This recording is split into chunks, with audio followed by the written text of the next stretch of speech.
So we've been trying some new games. We have. We're gonna play Fabula Ultima. Yeah, alternate Tuesdays. It's not a joke. That's actually when we play. Yeah, no, it is actually when we play alternate Tuesdays, Group character generation, a lot of fun. which is great because otherwise we would be playing 2 games every week, and I don't have time for Yeah. that. But go on about character creation and stuff. I don't know, just the group setting creation was a lot of fun. Group character creation was great. Mhm. The only complaint I have, and this is not a real complaint, is that the random name lists are great, but just putting out numbers next to them so I can roll them. I figured out how to do that, which is not but it was a silly ad hoc method. Yeah, it does have a bunch of really excellent you don't know what to do. Here's a prompt you can roll for that will help you come up with a character. And I really liked the way that they are all open-ended prompts. They aren't restricting or super defining. It's like roll for a personality trait your character has, and I rolled and got charming, and I was like, okay, I can roll with this. I can make a character, and they were all archetypal enough that I found them thought-provoking in a good way. Yeah, I think they really hit that sweet spot. Yeah.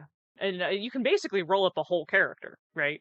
And then it has one of my favorite things, which is, character creation options for busy people, where there's a whole list of pre-packaged builds that you can just go, I want to be a pirate. And then you take that. And then if you don't particularly like the point allocation in the subclasses, you can just rearrange them.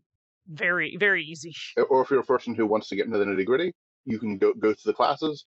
I like it very much leans into the sort of Final Fantasy V, Final Fantasy Tactics sort of, I have X levels and this job, which I think it uses really well. And every level of a job gives you an ability, whether it's another spell if you're a spellcaster, or another ability for any character. And I think there's a lot of fun mixing and matching there. It doesn't seem like there are any trap options.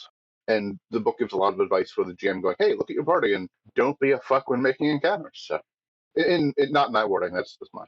Yeah, it's editorializing a little bit. Yeah. But I appreciate that it goes, hey, GMs, pay attention to your party composition, and if everybody does physical damage, don't put in a physical immune enemy without a way for them to deal with it. Which is something that, sometimes needs to be said, especially when dealing with something like this, which is, very matter-of-factly emulating a lot of the vibe of Japanese RPGs, and also at least one German RPG. Shout out to Chained Echoes. And I can see some people going, oh, well, they just need to they should have better party comp. And it's like, but this is a tabletop role-playing game. It's not actually a computer or console RPG. I'm really looking forward to trying to play it. It is a game that has one of the few games I've read recently whose design I found impressive. Oh, there's also some really excellent fan tools online for making monsters and stuff, which I really appreciated. And that's the sort of thing that you can't really pin on the game itself.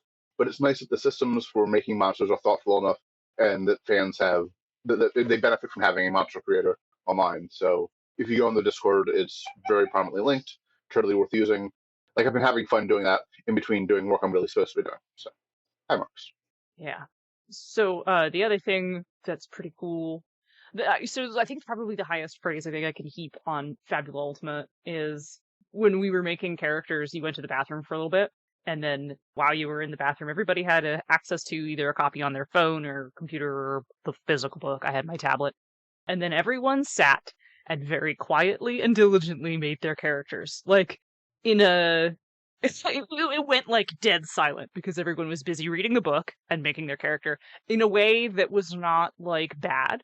It was in a way that it clearly indicated, you know how when everyone's really hungry at a restaurant and the food is really good, there's the conversation just stops dead because everyone is enjoying eating. Yeah. It was like that. It was that kind of silence where conversation stopped because everyone was enjoying engaging with character creation and finishing their characters, which was a very stark contrast from the game we played previously. Yeah, and in the group we have obviously a bunch of people. And Steve I can depend to get really into the nitty gritty, and I can depend on his sister Katie to be so tired that she falls asleep in the book. Yeah, I mean, to be fair to Katie, she's usually been up since 4 a.m. and we play at 7 p.m. Just for context, she works really early. She drives an hour to come play. We play at 7 o'clock at night, and it ends at 9. So she's not even getting home until 10, which is pretty late if you get up super early. I'm happy she's there, is basically the context for that. We love Katie and Steve and are so happy they drive the hour to come game with us. This is not a case of her being an unattended player or anything. It's just that, no, she is physically tired. And so a lot of times she'll just sort of be like, okay, somebody needs to help me with this. And sort of be like, okay, I want to play, but I don't have the energy to really engage with it. And Fabula Ultima, she was able to. So that is high marks for both engagement and readability. Yeah, I was impressed with that, as other character creations have been much more painful. I've never seen that group knuckle down on character creation like that before.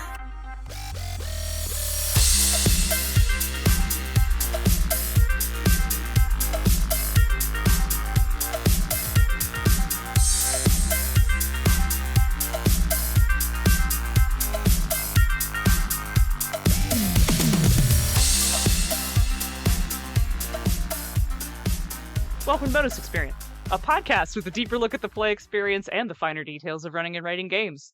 And we are queer people speaking with authority about games. And yes, we swear, die mad about it. I am your Polestar host, the person who's always here. My name is Monica. I presume that you know this by now, but if you're just tuning in, hello and welcome. I am a tabletop industry designer and developer. I've been in charge of a bunch of books you may have heard of and a bunch of more you haven't. I have a credits list that's as long as a CVS receipt. If you want to find out, I don't know, PM me somewhere and I'll tell you. That's me. Who are you? I'm Heather. I'm Monica's horrible wife. That is a statement of power and not self-deprecating. Oh, okay. I'm horrible in the way like a cackling hag in the swamp is.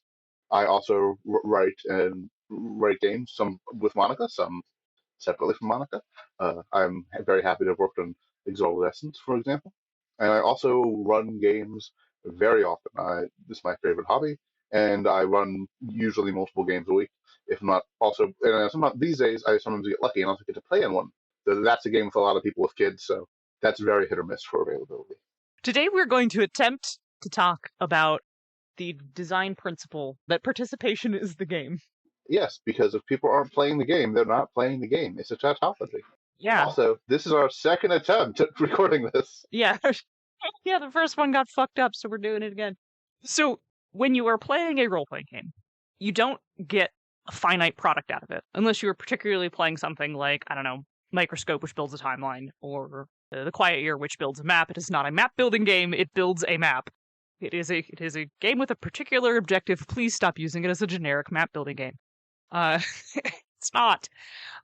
However, you do get a finished product out of that. You get a map, right? But for most games, the thing that you get when you play an RPG is the experience of playing the RPG. Pretty much every role-playing game, from the crunchiest trad game to the fluffiest story game, is about the experience of playing the game. So when you are doing this, you need to focus on your mechanics to make sure that you are creating the intended experience without removing the player from participating. And I'm putting the emphasis on player because you can do all kinds of bad shit to characters. You can do all kinds of bad shit that you want to characters, but the player has to continue to participate. And you are, of course, going to hear a whole bunch of stuff about us talking about not killing off characters, because that's can remove the player from participating. So. And you shouldn't kill players because that's murder. That's illegal, yeah. That causes other problems.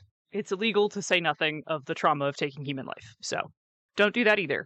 Would you like to launch into some of the things that you think are good or bad about this sort of thing?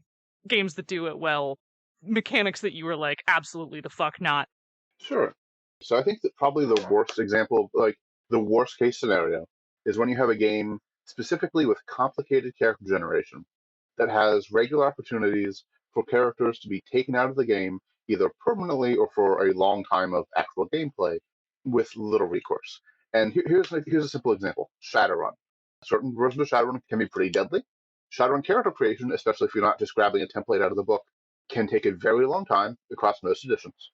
And so you have a big possibility where somebody spends a significant amount of time making the Shadowrun character, potentially hours and hours, enters a game, and in the second scene, gets shot in the head by a ganger, their character dies, and then they're looking at least, even if the GM's like, okay, we're going to work your character into the next scene, a long period of physically making the character. To make matters even more complicated, these games often do not have a explicit, hey, this is how you get characters back up and running quickly. And then issues like, oh, does this character get extra resources to reflect those resources that may have been gotten after the game started, which can make all sorts of practical problems. This is also a classical problem with high-level D&D characters. Oh no, you have your soul ripped out by a lich and fed through a paper shredder. Your character is turbo dead, so what do you do, right? And there's been various ways to address this. And like you sometimes see OSR or old school game saying, well, the answer is just very quick character creation, just have them pop right back in, which can work, but also has many other issues in it to it. And is often more of a convention of the play space rather than the games itself. Yeah, I mean, it was just jumping in to say that I totally agree that if you want lethality to be an element of your game, especially if you're trying to mimic like an old school style of game, that making a new character needs to be the fastest and easiest thing you could possibly do. What game were you talking about when we did this? This is the second time recording this. What was the game you were talking about where like there's a game that specifically has a rule where if you lose a character, they're behind the door in the next room? It's one of the OSR games, and I can't remember which one.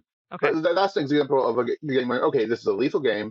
You should be able to roll up a character in 5 minutes, and explicitly that no matter what's going on, the new character is right there, so that player gets right back in the game. And sometimes that sounds silly, No, but I love it's it. engaging with the real world issue of, hey, this is a high lethality game, and people want to play the game. And coding that in the rules is fantastic. And now I wish I remember what game it was. All right, so if you remember, audience, what game that is, you should let us know in the comments. And by in the comments, I mean post it on my Discord or on our Tumblr or send us an email. I'll talk about that at the end. I love that rule. I think that's really great. I think if you're going to play any sort of like meat grinder of a game, that's something like that should be involved. We also talked about player elimination mechanics in board games, right? And how in board games that's also a similar problem because like board games also kind of have the same thing going for them, right? Where participation is the game. You are playing this board game, and if you are doing anything else, you are not engaging with the game, right? Oh, totally. So if you have like similarly in a board game, if you have a board game where there's player elimination mechanics where a player can be eliminated really early and the game takes like 8 hours to play, don't fucking do this because then that other person has to figure out what to do at the play the 8-hour long game event, right? You want games that progress really quickly and like get you back. They're either the round resets or you get back in pretty quickly if you are eliminated early. Similarly, with things that take players out of play short term, I'm talking about status effects like stunned or paralyzed or whatever, where your character literally cannot do anything because it creates kind of the same situation where that player then has to do something with themselves while their character cannot do anything. So by preventing the character from continuing to do things in the narrative or engage with the mechanics, whatever, you have presented a situation where the player themselves cannot continue to participate. And that can cause all kinds of problems. Yeah, it's a big field that some players will find their attention wandering no matter what they try to do. Mm-hmm. It often has an outsized mechanical effect, especially because if it's in combat, oftentimes games assume that player characters are more powerful or more complicated than NPCs, less adversary characters, and so it has a asymmetrical effect versus stunning a GM character, and it's just not fun. And sort of I would almost say the worst version of this is games with real penalties for being, like serious penalties for being wounded or injured, and then long recovery times, where it's like, oh no, your character can't do anything for the next 3 in-game weeks. And there are some games where that's built into the game, like I think Pendragon does, the troop play of Ars Magica can deal with it, where it's like, oh no, if you're, like there was times to decide, an option for, oh, this character is unavailable, right? And that's great. A lot of games don't have that. And the White Wolf on its path games are often a prime example when it's like, this wound is going to take 3 weeks to heal. Until then, you had a considerable penalty to your rolls, and also if you're that much closer to death if you do get in a fight, right? And that's bad. And I say this as somebody who has played and enjoyed many of those. Yeah. Going, oh wait, so Andre's character is supposed to be laid up with a broken arm for the next 3 weeks. So do we jump ahead? Is he like, what do we do? Like, that doesn't make sense for the narrative of the game. And usually there was some rule kludge or shim done to get past that to make the game playable, which is always a bad sign. Yeah, in my experience, generally when there's rules like that where it's like, it takes 12 weeks to recover all 4 lethal levels of damage, and it's just like, we're just going to ignore that, right? We're going to hand wave that time. I'm going to be down for the count for like a session and then coalesce later, right? Like, ultimately what happens is when you write those rules that knock players out of the game for a period of time via the vehicle of their character, you create situations where the people engaging with your game are encouraged to ignore the thing you wrote. And I think that's a fail state. Yeah, it's not good. Yeah, it's not good. I just want to kind of go off on, like, not every rule set is perfect. Like, even games that are really good, no rule set is perfect. And there's always going to be things that you don't particularly like, or they don't really fit your play style. And as we say around here, change it if you want to, and that's perfectly fine. But you want to avoid things that the majority of people are going to look at that and go, no, I'm not engaging with that, sorry. And the magic bullet for that is to avoid things that remove players from continuing to participate. If you've ever had the experience of playing, and I'm just going to say it, a D&D game, where your character got taken out real early in the fight, and then you had to sit on your hands for the next 2 hours, I think you know what we're talking about. This is unfortunately a fairly common experience. Or even in 4th edition, the best D&D, getting hit by a stun effect one turn, being stunned, and then getting hit by a stun effect the next turn. Oh, if the game lasts for average 3 to 5 rounds, that's an enormous amount of the fight. We're just going, welp. And it's one of the reasons that, like, that's another place where this is a game we liked, but I also house-rolled the hell out of. Because, like, okay, these stun effects are miserable. People are happier if they get blown up than if they get stunned. So I toss it out, put something else on there. Because, again, at least it felt like it was moving more towards the completion of a fight if a character got knocked down. Or else there's an obvious heal. Oh, well, we heal the character. When a character is stunned, unless, like, it becomes very frustrating. And even if there is you get back up, you're no longer a stun action somebody else can take, because it takes up their action, it ends up being just a wholly feel bad experience. I can see stun actions being just wholesale stun actions being more doable. There are a couple games where you control a bunch of guys at once. So if one of those guys gets stunned, not a big deal. You could adapt this to the old 40k role-playing game Only War, because you had squad mates. One of your squad mates gets stunned and can't help instead of yourself, right? And there are ways to do it, but I think if you're going to have a full-on you're stunned, you have to be very conscious of how it works. Because, again, not playing the game fucking sucks. Yeah, and the thing we kind of talked about for a good bit was that it creates a situation where players are then forced to self-entertain, which ties strongly into my point about character death. Even with the character is in the next room thing, that sort of alleviates things for a little bit, but, like, you then have the players sitting out for the duration of that fight if they lose their character early. Even if they're potentially making a new one, right? The good thing about, like, your character is behind that next door is that during that whole fight, while everyone else is doing something else, you can be making your next character. Right. In games where that doesn't happen, then you have a situation where the player is forced to self-entertain. And I think we talked a bit about, like, disruptive behavior coming from boredom. And that can even happen with, like, short-term status effects, like stunned or paralyzed or whatever, that prevents players from continuing to play with their Borbo. And you don't want your players to ever be bored. Yeah, it's just bad. Like, there may be some game where, like, engaging with boredom or enduring it for part of it is intentional. Like, I'm not doubting that, right? But usually, like, other than that, which is a very corner case scenario, you want to avoid that in games, you know? And just because boredom and non-engagement propagate more non-engagement, which is not what you want in games, right? Like whatever game you're playing, that's bad. Yeah. The root cause of a lot of player disruptive behavior is either boredom or lack of trust. If you have a guy acting out, it's probably one of these two things. They are either really bored or they don't trust you. And, like, the GM trust, we have so many bonus experience episodes about being a better GM and why you should not violate your player's trust. And that's one of the ways that you get very disruptive player behavior. The other way is sheer fucking boredom. And I really think that designers, and I'm going to address the designers listening to this, that, like, when you are making a game, a traditional game, any kind of traditional game where there is a turn order and there is downtime between when players take their actions, you need to be paying attention to how long that turn time can be. And you need to consider how long it could possibly go.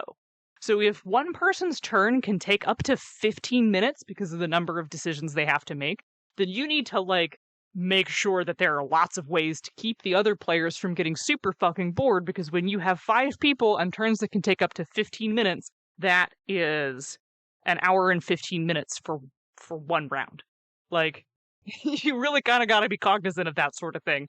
And I don't know how often people who are making those games actually take the time to time how long that is. And you should put it in front of someone who's never done it before and see how long it takes them to do it, because most of the people who are doing this are not the people who are writing it. They're the people who are seeing it for the first time. Yeah, or the playtest players who have been playing it since the first thing and have gotten very good at playing it very quickly, which can be a very rewarding experience for them, but not helpful for going, hey, how long does combat actually take in this? Yeah.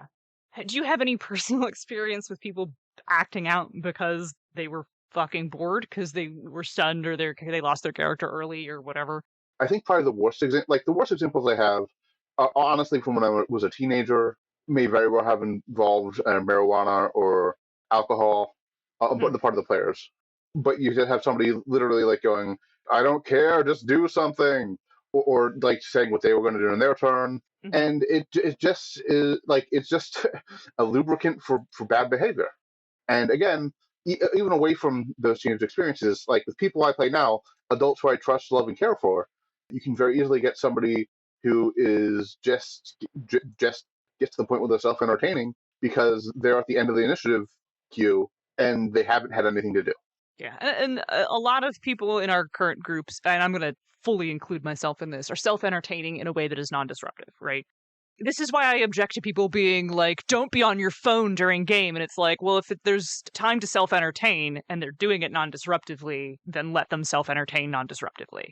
Like, there's nothing wrong with scrolling Twitter when it's not your turn. Yeah. Or knitting or crocheting or drawing or, hand sewing or, other things that you can do quietly. Painting a miniature. All those things are perfectly acceptable things to self-entertain with that are not going to disrupt the rest of the game. I will say, I think there's an easier transition from doing a creative thing to getting back in the game than there is from engaging with social media or reading like an unrelated article and getting back in the game.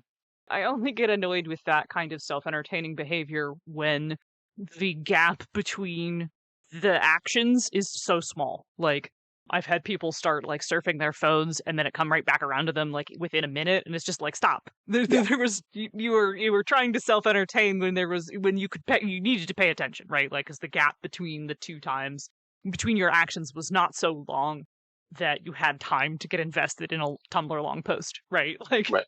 Or when it's like, oh, you're being attacked in like say Exalted, and there's a bunch of decisions you're about to have to make as reactions, and that's like, hey.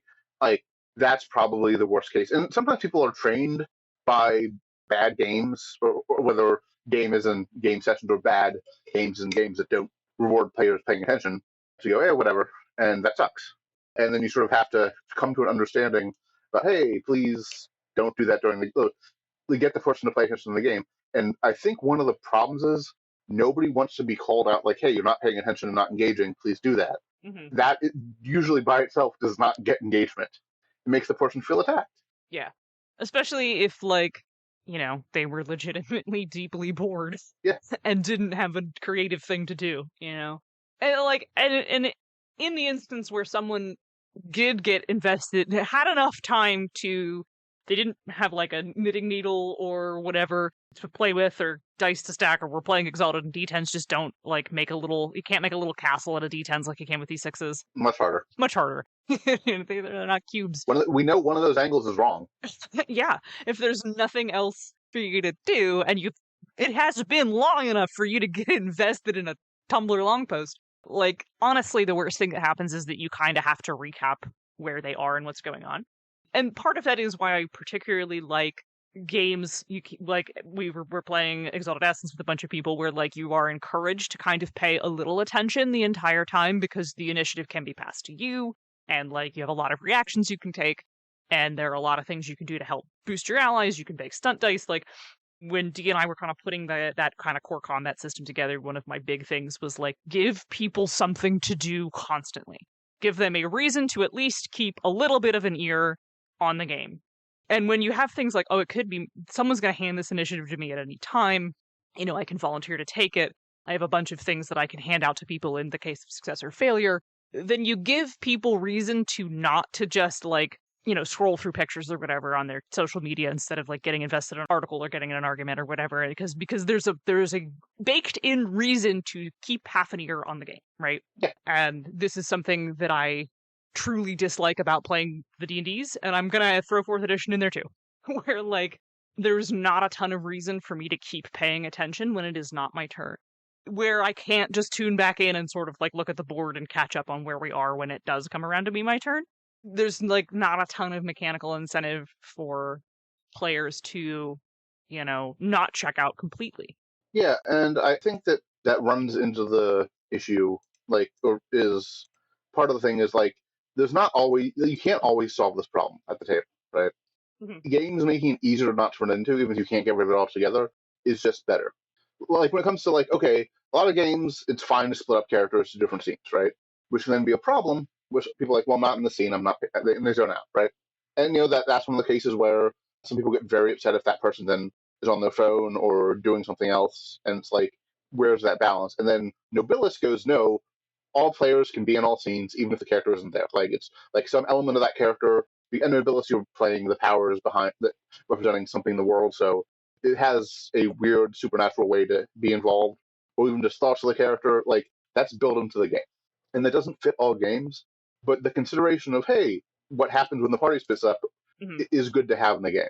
Some games, like there's a couple games that will go out and say, hey, splitting parties rough in the GM, don't do it.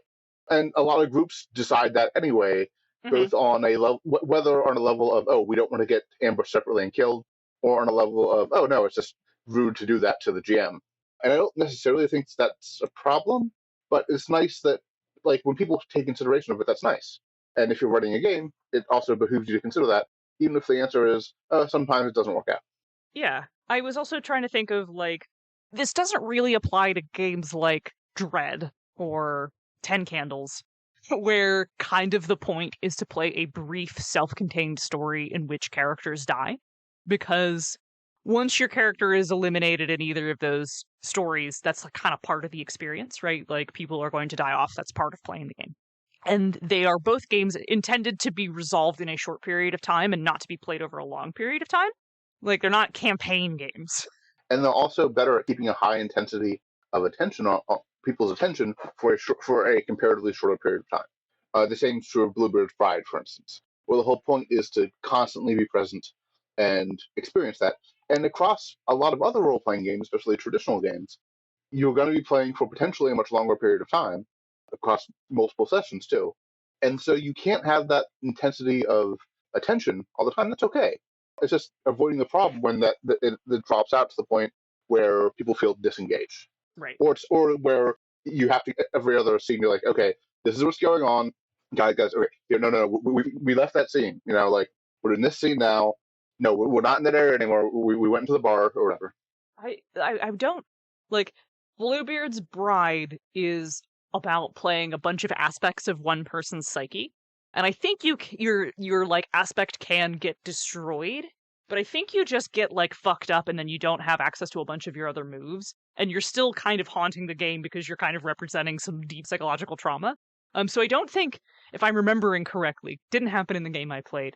If I'm remembering right, it's not fully a player elimination mechanic. Right. It's a weird, like, you can, and it's sort of a weird psychological last stand. Like, you get to, if that happens, you do something, and then like your aspect of the psyche breaks, and like the whole party, because you're basically the mind of one person, is all fucked at the end anyway. Usually, so like you almost never escape from the horror. Like your character, as in the person all five of you are playing, is doomed. And that's like, it's like the ghost story, and that's sort of the thing. Like, you're not, we're doing this together. Right. My point is with that or Dread or how many candles is it? 10. Yeah, or 10 candles. Not 16. That's something very different. Yeah. My point was that they have a real benefit when it comes to intensity of attention, because that is what a lot of this player elimination stuff comes down to, is it attenuates people's ability to pay close attention or to be engaged.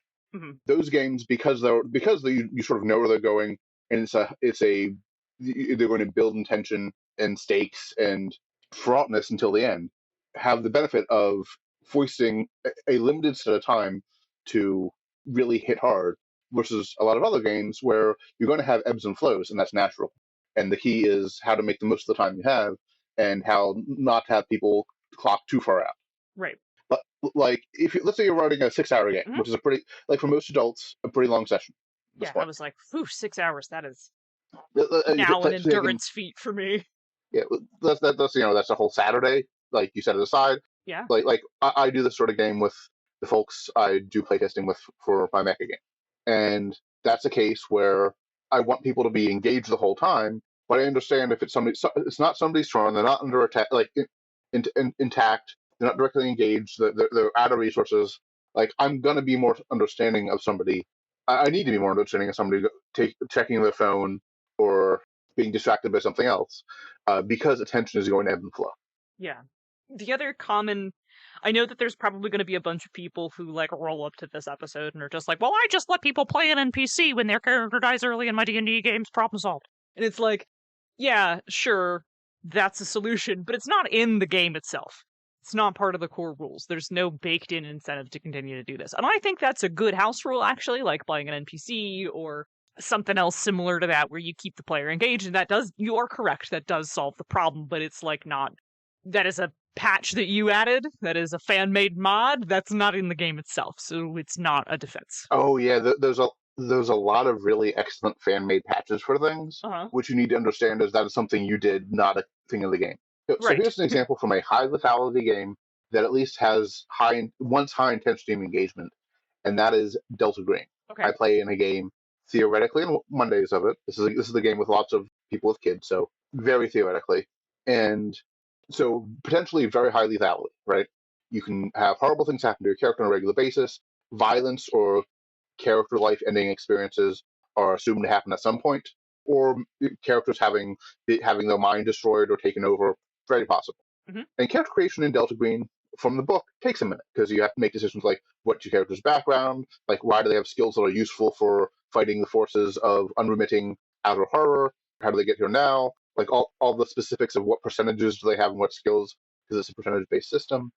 And that could theoretically be a nightmare. Now, our GM, and in fact the Delta Green community, make sure there are lots of, like, there's literally just a pile of, here's characters you can play.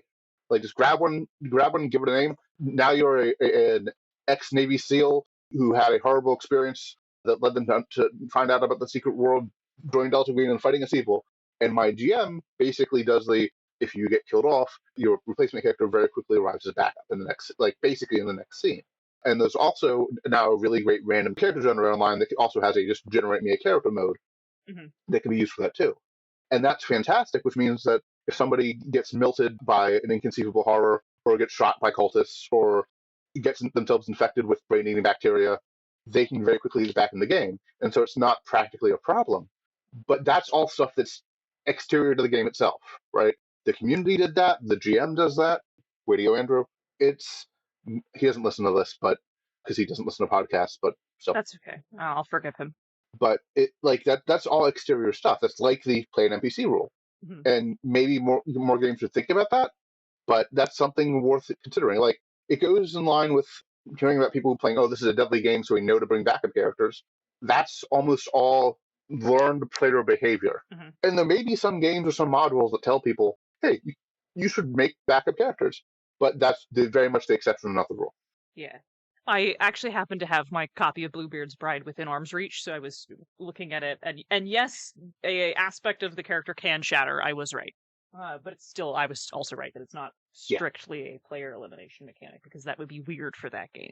If you would like to hear me play in a excellent AP of Bluebeard's Bride, it is on the Story Told. We did that as like a little Halloween event. It's very fun. It's very scary, and I'm there, and I can't get over. I just respond to being scared by trying to be funny. So there are a bunch of very good tension breaks where I do make some pretty good jokes. So if you enjoy that, then I highly recommend you go listen to that episode. And I'm sure Margaret will remind me to put that in the show notes when we finally release this. Did we talk about games that are like really excellent examples of things that don't eliminate players? Not really. Okay. Well, let's do that for a bit. So there are a lot of games now that have your character can't die unless you as a player are okay with it. And this I generally think makes a better default than, oh, rolls came out bad, your character died. And in some groups it is sort of the default now, but that's very much an emergent thing. But like Tenra Bash Zero, the Japanese tabletop RPG that is one of the first sort of uniquely Japanese games they got brought over to English, is an example of that, which is a lot of people's first example of that. Games like Fabula Ultima, which we were gushing about at the beginning of this, specifically has hey, if you lose, something bad happens, but you talk about it, and usually it's not usually, oh, the characters are dead. That's becoming more of a role in a lot of Onyx Path games. There's a notable difference between Exalted 3rd Edition and Exalted Essence. And so I think it's much better that the default is moving away from, oh, you died and you're out, right? Obviously doesn't stop the, oh, well, you're out of this fight, but it's better than the alternative, right? I mean, Essence went to the full extent of being like, we talked about like you don't die unless you're out.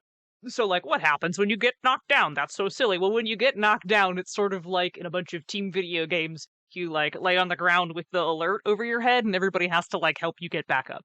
And there's a very specific mechanic for getting a downed player back up. There's actions you can take. Now that's basically like the fact that, oh, even when you're out of the fight, there's still stuff you can do. There's a bunch of games that do things like that. And if you're in a game that has fights or conflicts where people can be punitively taken out, it's good to have those, right? The idea that 0 hit points, you're out of the fight, even if your character is not in danger of being destroyed, is still like, well, especially for longer, more complex fights, it's like, great, I have nothing to do. And it's nice when rules go, wait, no, you as the player still deserve to have some impact or something you can do.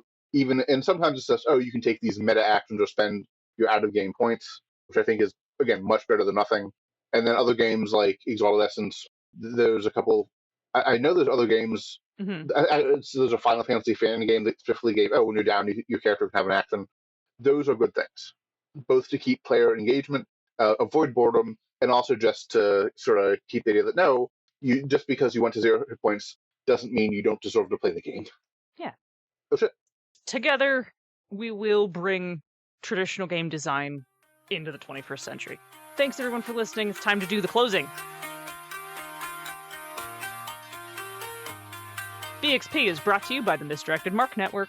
Bing! Thank you. Become a BXP patron. Patrons get an extended cut of every episode, episodes early, and a special place to hang out on our Discord. You can support us for as little as $1 a month. And if you'd rather support BXP without Patreon, you can subscribe on Ko-fi instead, ko-fi.com/bonusexp. Or buy our stuff. Go to bxpcast.com/bxpswag and check out our merch page. And if you're interested in buying BXP themed things, don't forget BXP is sponsored by Nerdy Kepi. You can get all kinds of rad queer swag, like dresses with pockets patterned in the colors of the trans pride flag, and you can get cool leggings, and you can get all kinds of really neat shoes. They also have the exclusive Kickstarter funded Exalted Essence bags, which have a bunch of really cool art from the book. All of us own them. You can fit 4 Exalted books in there. There's a video of me doing that posted on their website. Unfortunately, those are not valid with the code, but you should still buy one anyway. Use code BXPcast at checkout for 10% off, which never expires. So if you're like, man, that dress with pockets is kind of pricey, but I also want these pair of cool shoes, also kind of pricey. I'm going to have to wait for 2 Fridays to get paid. You can use it over and over again. Please do it. Please support a small business owned by some cool queer folks. And remember, saying nice things is always free, so leave us a good review on Apple Podcasts, Podbean, Google, Stitcher, Spotify, wherever, and help us get more listeners. You can also just excitedly tell your friends or post about it on the socials if you're still doing that. Are people still doing? I don't know. If you like Bonus Experience, you'll also like Pandas Talking Games, queer gamers talking about tabletop role-playing games and making outtakes. Join Pandas, Phil, and Senda every Wednesday answering listener questions about playing, running, and designing TTRPGs. Get cozy and let's talk about games. If you want to hear more of us, you can find us at bxpcast.com, part of the Misdirected Mark Network. Bing! You can send us an email if you remember the name of that game we were talking about earlier, or if you think there are other games that we should have mentioned on the show that do either an excellent job or a terrible job. You can email us at bonusexpcast@gmail.com. I would love a reprieve from spam emails trying to ask me to optimize my to optimize my SEO with some of the most impressive typos I've seen. We're also Bonus Experience on Tumblr. That's one word. You can find us there. I don't remember to update it, but we sure are there. If you want to hang out, I am on Discord. Bonus Experience community is open to everyone. You can go to tinyurl.com/bxpdiscord, which will take you right there. Make sure you pop in and say hello and introduce yourself in the introductions channel. Heather, where can they find you if they're looking for you? Well, I'm also on the BXP Discord. You can find me at Twitter and Blue Sky as @Snatopus, and you can find me on Tumblr as Plague of Frog. I mostly retweet other people's stuff, but it's usually cool stuff, so might be worth it. Sometimes there will be game design stuff. I'm very approachable on Twitter, and if you're a dick on the BXP Discord, I do have the power to ban you, so don't do that. I'll do it. I have a gun. It's a family-run operation. Yes. If you are looking for more of me, I am Dice-Wizard on both Blue Sky and Tumblr. I don't really use Blue Sky very much because just now I've started having enough people to make checking it worthwhile. But the more people that follow me, the more I'll be willing to post there. I do post on Tumblr a lot. I reblog a lot of things, and I also just regularly talk about game design and stuff, and not posting about Baldur's Gate 3. If you want to hear more of me, though, I'm also a sometimes guest of the Eternal Mooncast, talking about my other special interest, Sailor Moon, which can be found at eternalmooncast.com, as well as the systematic understanding of everything at exaltcast.com. All right, I think that covers everything. All right, everybody get out. It's lunchtime. I should probably figure out something to eat, I guess. We should. Food's good. Yeah. All right. Change it if you want to. Change it if you want to.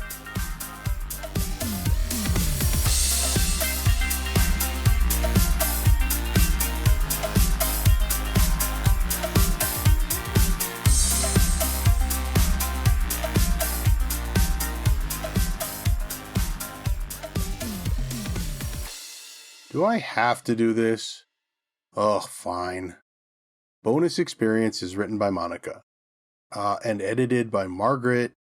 Our logo and art is by Nino Studios. Find her on Facebook and Instagram.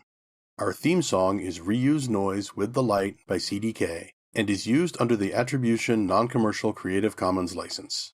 BXP is part of the Misdirected Mark Network. Okay, there, I read it. Now bye!